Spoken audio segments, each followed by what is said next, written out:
What's going on, everybody? This is a new episode of Catfish on Ice. We're going to dive right into it here for episode 171.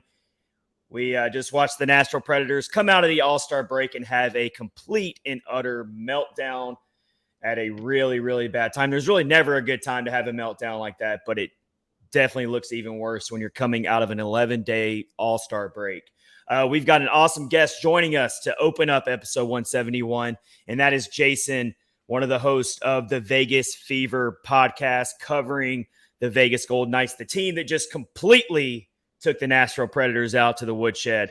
Jayson, how are you doing today? Good, Chad.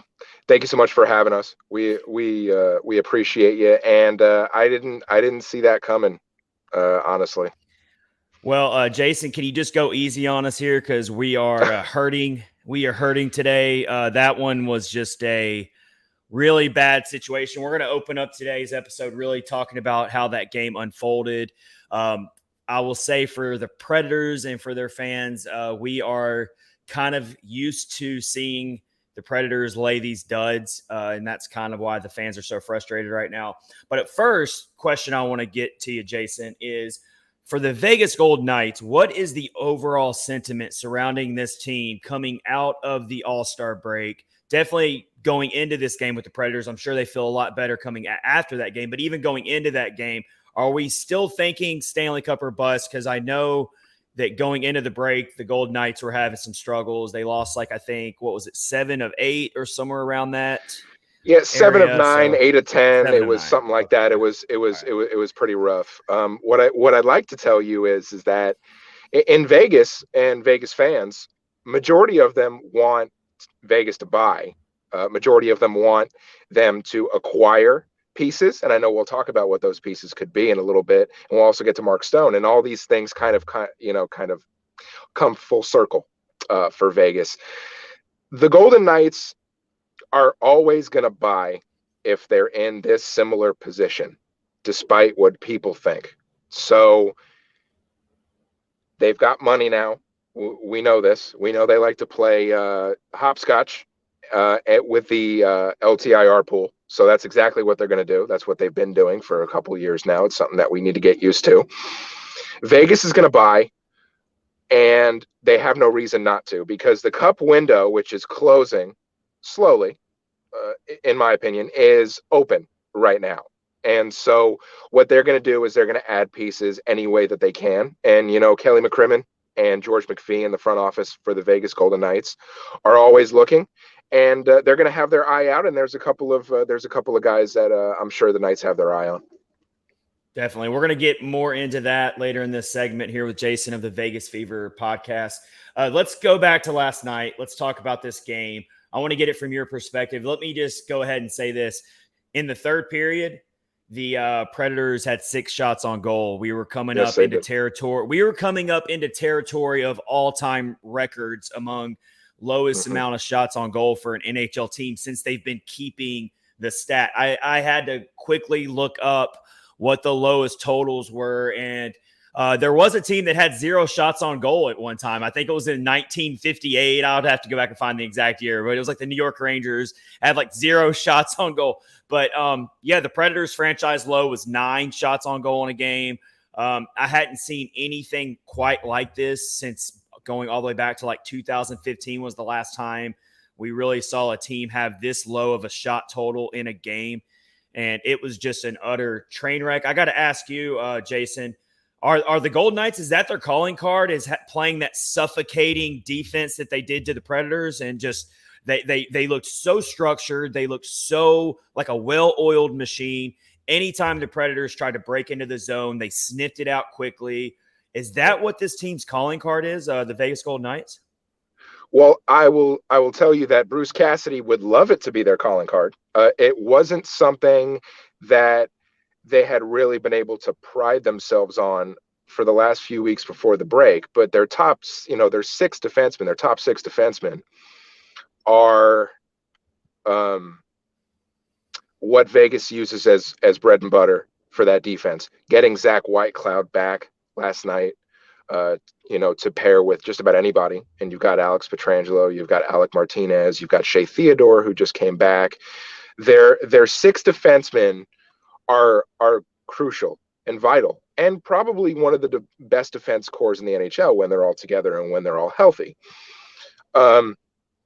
So Bruce Cassidy and staff would love to talk about that and hang their hat on that, and that be the anchor for their team. You got to put the puck in the net as well. And Vegas has struggled at both ends of that spectrum, being able to put the puck in the net, being able to stop people from putting the puck in the net. So they're getting healthy as they can. To your point, what you mentioned about the shots on goal for Nashville, that was actually a record for Vegas through two periods to hold the team to 6 shots after 2 periods. And the Golden Knight franchise record was 14, set a couple of years ago. They've had a couple of 14, 15, 16 shot games. So every once in a while, you'll get that from a team. Vegas needs to be way better defensively than they had been. Last night was a great start, and I think that everybody, that's a Golden Knights fan and player are looking for that to continue. If you're a team out there that's looking to get your defense on track, just schedule the Nashville Predators. You'll be just fine. Because I mean that unfortunately that was not an outlier. Yes, it was an all-time really bad offensive performance, but I mean, the Predators have been one of the lowest scoring teams in the league all year. Late in that third period, the Predators got a couple, I would call them garbage time shots on goal. And the fans were literally standing and cheering like the team just scored a goal. It was that bad. I mean, they were letting the players hear it, and they deserved it. I mean, even our beloved captain, Roman Josi, gave up. He took ownership after the game, saying, I gave them 2 easy goals. And I appreciate the captain coming out there and taking ownership. That's what a leader does. It was not one of his better games ever in his Preds career. It was just an all-time really bad game, and you can't do that really against anyone in this league, but you definitely can't do it against a Golden Knights team fresh out of the All-Star break, looking to get back on track, and that's what we saw. I mean, you're looking in all situations here. Expected goals over 5 for the Golden Knights, Preds with 1.8. High danger chances. Knights had 16, Preds only had 5. So, I mean, it was just all around. And then, you go into the game and you're feeling like the Preds might have a chance here to put some goals on the board because we ended up getting your backup goaltender, Aiden Hill, instead of the all-star Logan Thompson. But you got to test the goaltender. I mean, you got to make him make some saves. It doesn't matter who you're going up against in net if you're not going to put shots on the net. I mean, Aiden Hill has been good enough for the Golden Knights, good enough to leave Laurent Brossoit in Henderson, the AHL affiliate for the Golden Knights, who they signed last year to back up Robin Lehner, who has not been around this year. So Brossoit has still been in Henderson, while Aiden Hill has been backing up Logan Thompson, who both, in my opinion, have been above average majority of the year. Good enough to keep the Golden Knights on top or near the top of the Pacific. Good enough to get them into a playoff position, depending on what else happens up and down the roster, will kind of determine what happens with that. But the goaltending for the Knights has been really good. And coming off of a break, I expected that it would have been good. I didn't expect Aiden Hill gave up one early, and then he was good the rest of the game. So for the Knights, that is a positive moving forward. For sure. Being joined by Jayson of Vegas Fever Podcast at Vegas Fever Pod is where you can follow them on Twitter for so much great content. Need to be following them. This is episode 171 presented by Raycon Wireless Earbuds, promo code THPN, and DraftKings, also promo code THPN. So go get offers with our promo code there. Let's get to Mark Stone. Let's talk about him, Jayson, because it's really big news. Mark Stone's one of my favorite players to watch in the league, just from afar, from a fan on the outside, just a fan of the game. I love watching him. I think he's just a great leader, and I love watching him play. Really tough news here as I saw that he had back surgery on January 31st. The team has kind of struggled without him. How bad of a dent does the Mark Stone injury put on the Golden Knights trying to win the Pacific Division? Obviously, the playoff race is very, very tight right now. Right. Where do you see the impact, the ripple effect there with Mark Stone being out? It's a big impact for the Golden Knights. He's their captain. He makes so many plays, not only offensively but defensively. One of the best defensive offensemen in the league. Um, one of my favorite players too, from before he was in Vegas, from his time in Ottawa. Um, it's a big loss, but what made it a big loss last year was the over 500 man games that Vegas lost, in addition to Mark Stone. So if you have Stone only missing and nobody else, and you add somebody, which I'm sure we'll get to, if you add someone, it lessens the blow, but that's still your captain. It's rough. It's not ideal. I think for Knights fans and the organization, their best hope is that they can get him back for the playoffs and they can add him with no hurt to their cap, because after when the playoffs start, no, it doesn't matter. You can add who you want and not worry about the financials, which is great. So Stone being out for the year sucks. There's no other way to put it. If they add a piece to play on a line with Eichel, and I have someone in mind, because Eichel is not, he's not the star of a line. He might not even be the star of a team, but when you accompany a piece with him, it makes it very, very interesting. And Mark Stone was that piece. And you don't have that. So it's not ideal, but there is a path for the Knights to get to the playoffs. And it may be coming up here very shortly at the deadline. I think, Jayson, I'm looking at, other than maybe the Boston Bruins, the Golden Knights are the top team I'm going to be looking at in how they approach the trade deadline, especially with Mark Stone being out. I know they're going to go out there and get themselves a really good player, and they're in that position. I'm looking at the division race right now in the Pacific. I mean, it is so cluttered. You're talking about fifth place and first place separated by 6 points. Calgary, Vegas leapfrog to first place in the Pacific Division. You got Seattle and LA, two very quality teams, tied at 63 points, 1 point behind Vegas. So I truly feel Vegas will definitely make the playoffs even without Mark Stone, but it is a little too close for comfort here. You can't have one of these 5-6 game losing streaks, or you can quickly find yourself in that wild card bubble. And I know Vegas doesn't want any part of that because they are a playoff caliber team. It's very true. And it's what happened right before the break. Vegas was up 6-8 points on Seattle and LA. And then all of a sudden they're in third, which when the Golden Knights are not in first place in the Pacific, there's like alarms that go off in the fan base and flash bulbs, and it's super panic mode. You could see it when you look on Twitter, and I know that Twitter is not the end all be all, but I mean there's a lot that people have to say, and you got to listen to the fan base, and you got to kind of see what people are saying. Some of it's trash, of course, but when Vegas is not tops in the Pacific because of what we're all used to out here, it's troubling. And you can get behind the 8 ball really, really quick. Like you said, and Seattle this year is not Seattle last year, and LA has been better the last couple of years. Exactly. And you've got, is Edmonton with Connor McDavid, are they going to make that hump? Are they going to make it over that hump? And then you've got teams like, of course, Calgary's not having a good go at it. Neither is Anaheim. And, those teams can beat you any given night. So you've got to play your best hockey, and the Golden Knights are no different from that. Yeah, the Pacific Division is been it's really shown improvement from top to bottom over the last couple of years. I mean, with the emergence of Seattle, with LA going through the long process of revamping their roster, they are certainly legit. They're a fun team to watch. I look at Edmonton as like this sleeping giant that just won't wake up, because you got Connor McDavid and Leon Draisaitl, it's like, and they've got pieces around them, but it's hard to trust Edmonton, obviously, but they're 2 points back as well. Calgary is a good blue collar defensive team that can grind out a 7-game playoff series. It's not a team you want to go up against in a 7-game playoff series with the way they play and with their goaltending. So I'm really going to be focused on Vegas and what they do with the deadline. Is there any players out there you're in particular looking at that could possibly boost this Vegas Golden Knights roster?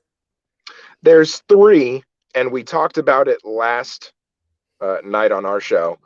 Um, what comes to mind to me automatically, first and foremost, is Patrick Kane from the Chicago Mm, Blackhawks. yep. I think that Kane is going to be looking to move, even though he states he's not going to know until it gets closer to the deadline. Yeah. Well, every second, an hour, and minute, we're getting closer. So Patty Kane is going to need to make a choice, and I think that teams like Vegas, New Jersey, and others are going to be aggressive. And I feel like Patrick Kane could end up on the same line as Jack Eichel if Kelly McCrimmon so wishes and has enough to give. There's also Vladdy Tarasenko from the St. Louis Blues, I think, who could be I looking like for a that. new place to call home. An old teammate of Alex Petrangelo. I think those guys would kind of, get offense, defense right into it. And both are really, really good when they were on that 19 Blues Cup winning team.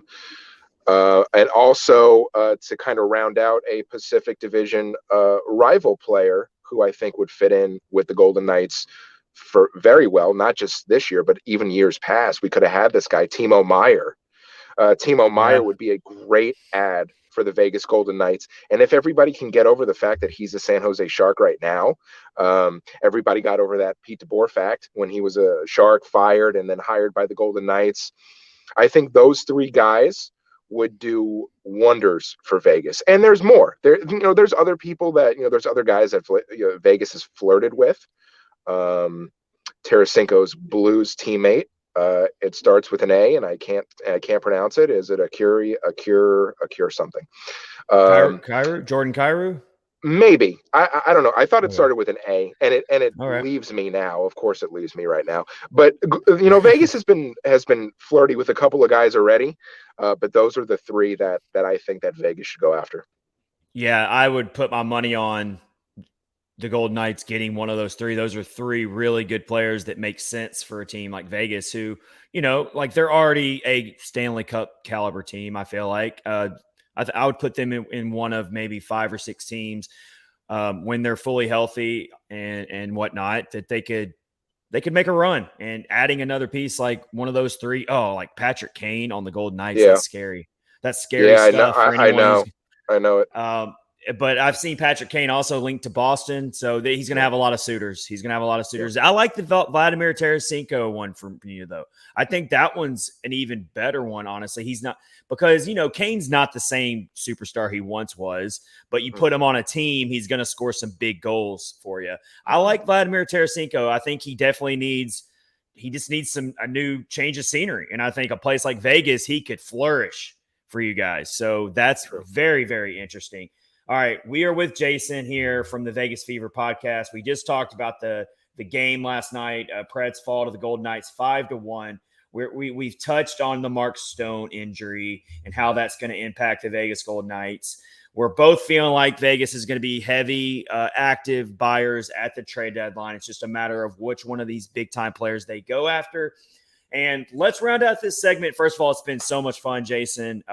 Welcome on anytime. We love watching your show. We're gonna share it with all of our followers and stuff. Let's talk about. I really just mean this is a personal question because it was so fascinating when it happened. Right. When Jack Eichel came to the Golden Knights.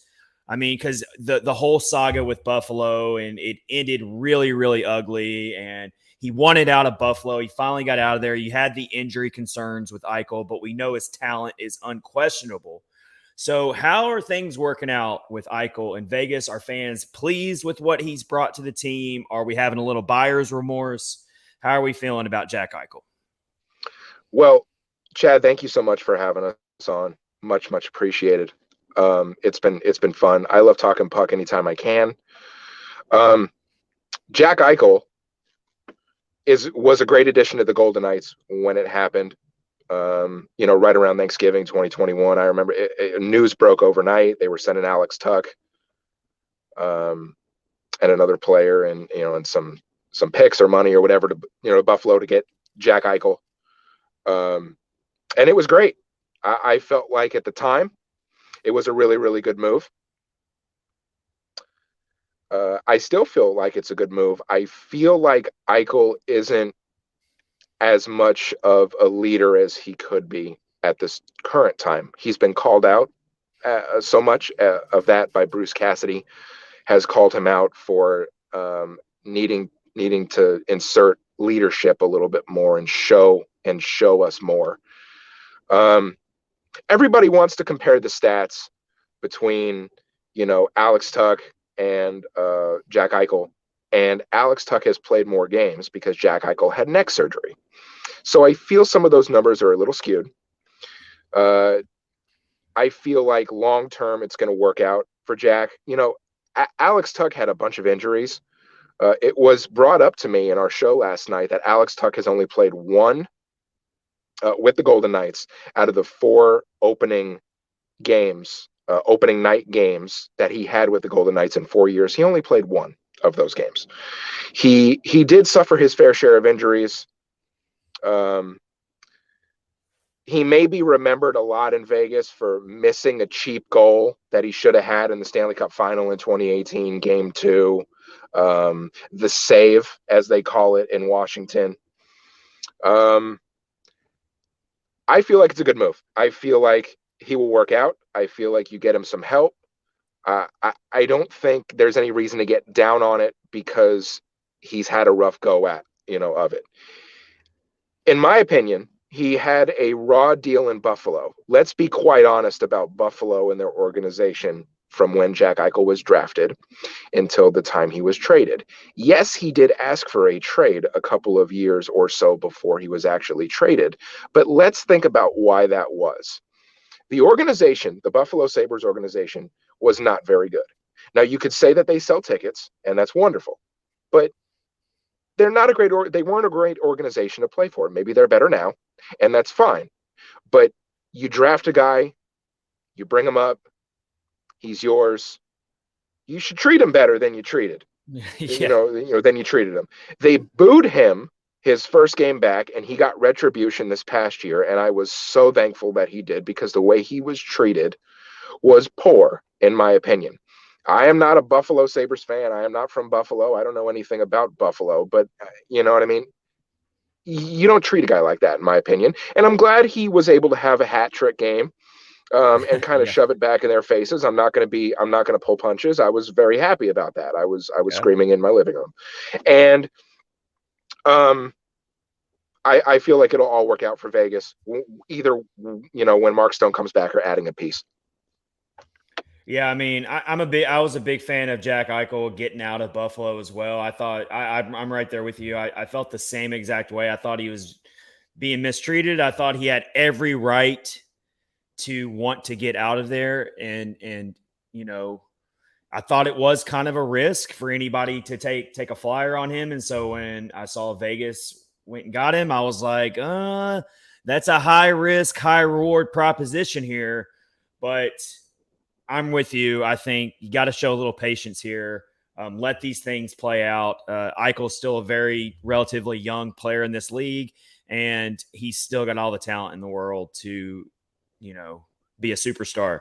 So I think it's going to work out for you guys as well. Jayson, this has been a lot of fun, man. Thank you for getting episode 171 off to such a great start here on Catfish on Ice. We really appreciate it. We can talk hockey with you anytime. And I would say, well, hey, maybe if the Predators get a wild card spot and have to play Vegas in the first round, we'll meet up. But I don't know if the Predators are going to make the party. So they got a chance. There's plenty of hockey left. That's the thing about it. I think they're 6 points back now because it was 4. So I mean, there's plenty of hockey left. You've got a good month, 6 weeks, basically until the play, or maybe a little bit, give or take a little bit more than that. You've got time. It is a grind. It is a grind. I know it's cliche, but it's a marathon. It's not a sprint, especially in hockey. You go through these pockets of really bad games. You go through these pockets where you have really good games. I think the most important thing is for both of our teams, even though obviously the Golden Knights are in a much better position right now, you got to avoid those long losing streaks. You got to turn the page fast. So if you're the Predators coming out of this game, you got to turn the page fast. You got to obviously correct the issues you had in this game, but you got to turn the page fast. You got to think ahead here and not let that game compound to any more games. If you're Vegas coming out of this game, bottle up what you did.